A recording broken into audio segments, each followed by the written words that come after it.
Poultry farming सिरिजको आज 19औं दिन।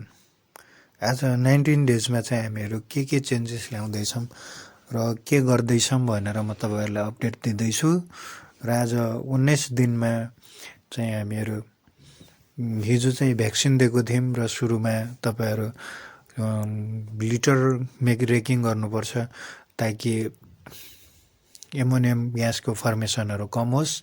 र फर्स्टमा त्योभन्दा अगाडि चाहिँ हामीहरू आउने बित्तिकै फार्ममा चाहिँ मोनिटर गर्न एकदमै जरुरी हुन्छ। त्यही भएर म फर्स्ट भिडियोदेखि नै भन्दैछु, सुरुमा आउने बित्तिकै तपाईँहरू मोनिटर गर्नुहोस् र हामीहरू पनि त्यही गर्दैछौँ। र म जे गर्छु, हामीहरू फार्मभित्र जे चेन्जेसहरू ल्याउँछौँ, जे गर्छौँ त्यो सबै भिडियोहरू म तपाईँहरूलाई सेयर गर्दैछु र भन्दै पनि छु, देखाउँदै पनि छु।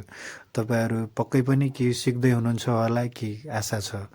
र सबै चिक्सहरूलाई कतिको एक्टिभ छन् छैनन्, कतिको फिड कन्जप्सन गरिरहेछन्, कतिको खाना खाइरहेछन्, कतिको पानी पिइरहेछन् भनेर सबै कुराहरू मोनिटर गर्दै केही चेन्जेस ल्याउनु पर्छ कि कुनै इनएक्टिभ चिक्सहरू छन् कि भनेर हामीहरू सबै हेर्नुपर्छ। र हेर्न सक्नुहुन्छ फार्ममा चाहिँ सबै खानाहरू सकिसकेको छ र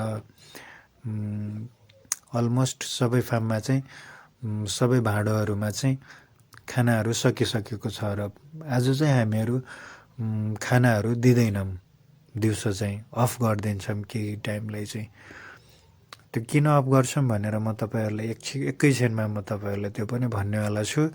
र त्योभन्दा अगाडि चाहिँ जति पनि चिक्सहरू छन् म पहिला सुरुमा चाहिँ सबैलाई मोनिटर गरिहालौँ र खानाहरू हामीहरू किन अफ गर्नुपर्छ, किन अफ गर्ने भनेर चाहिँ म तपाईँहरूलाई त्यो पनि भन्नेवाला छु। तपाईँहरू जोडिराख्नु होला।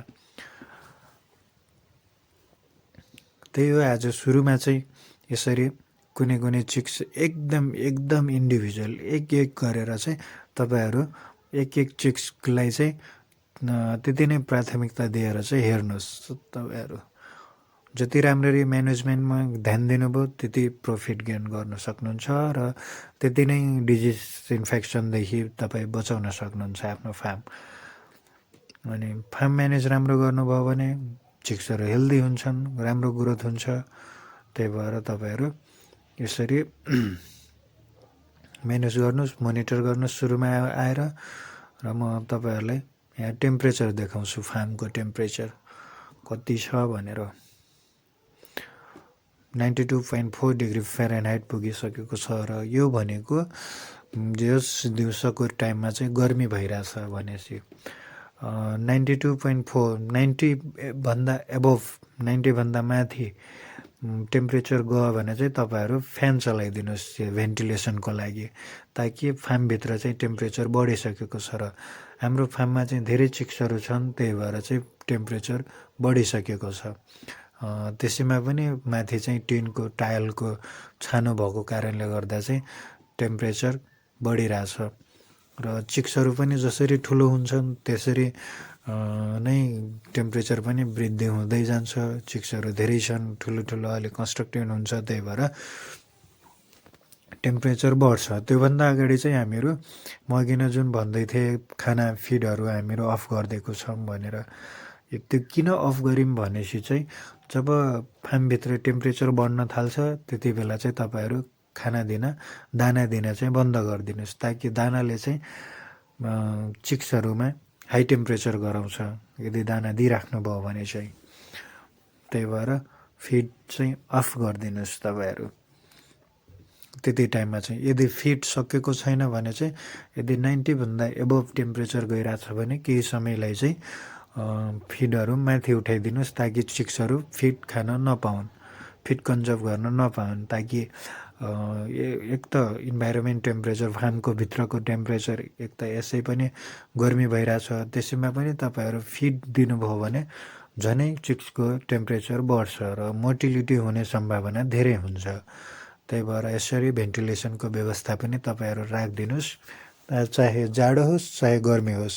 फार्मभित्रको टेम्परेचर, बाहिरको टेम्परेचर सबै यसरी मेन्टेन गर्नुपर्छ र यसरी चलाइराख्नु पनि पर्छ। किनकि एकै ठाउँमा बस्यो भने चिक्सहरूलाई यसरी फ्यान चलाउँदा पनि माथि माथि मात्रै हावा लाग्ने गर्छ।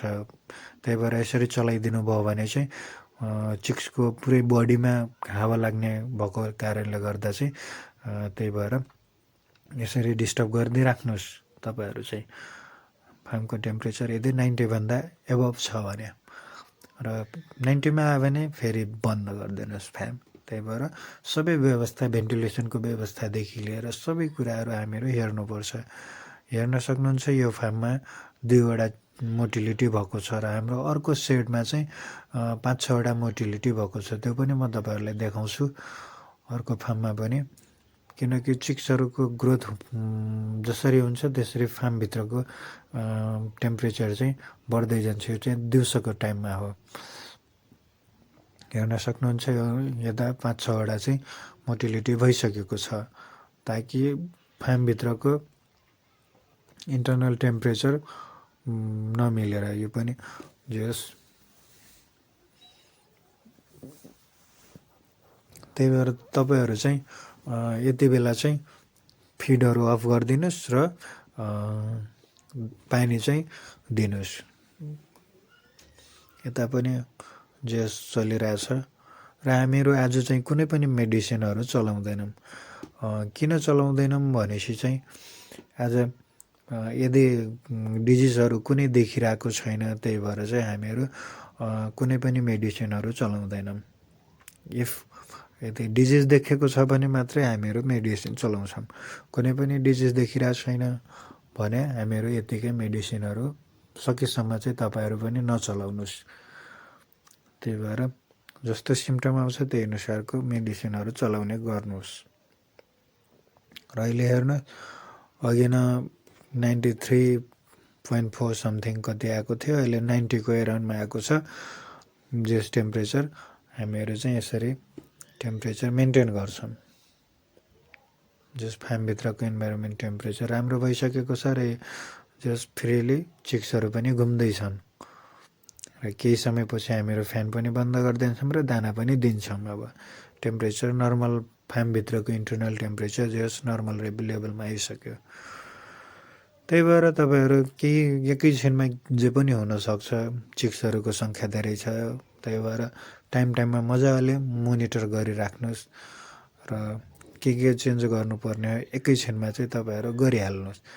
हेर्न सक्नुहुन्छ टेम्परेचर मेन्टेनमा आयो र हामीहरू दाना पनि राखिदिइरहेछौँ।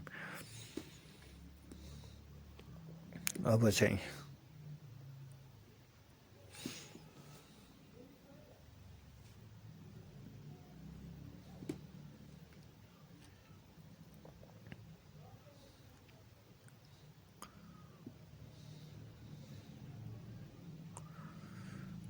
रातिको समयमा पनि म तपाईँहरूलाई देखाउँदैछु, रातिको अपडेट पनि दिँदैछु। किनकि आज हाम्रो फार्मको टेम्परेचर चाहिँ अलि मिलिरहेको थिएन, त्यही भएर तपाईँहरूलाई म देखाउँछु।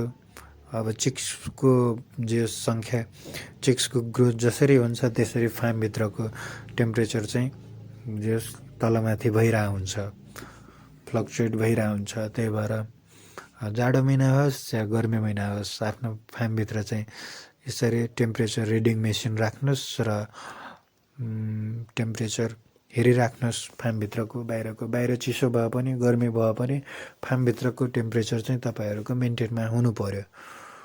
त्यही भएर तपाईँहरू यसरी अपडेट गराइराख्नुहोस् र 90को अराउन्डमा चाहिँ टेम्परेचर राख्नुहोस्। 90भन्दा एबभ छ भने तपाईँहरू फ्यान चलाउनुहोस्, यदि 90भन्दा कम छ भने फ्यान बन्द गरिदिनुहोस्। अब 90भन्दा कम आइसकेको छ, हामीहरू चाहिँ केही समयपछि फ्यान पनि अफ गर्छौँ। त्यही हो, आज 19 दिनको म अपडेटहरू दिएँ। टेम्परेचरमा फ्लक्चुएट आइरहेको थियो, हामीहरू टेम्परेचर मेन्टेन गऱ्यौँ र खानाहरू फिड किन अफ गर्छौँ भनेर म तपाईँहरूलाई भने। आजको भिडियो यति नै हो। हस्, थ्याङ्क यू।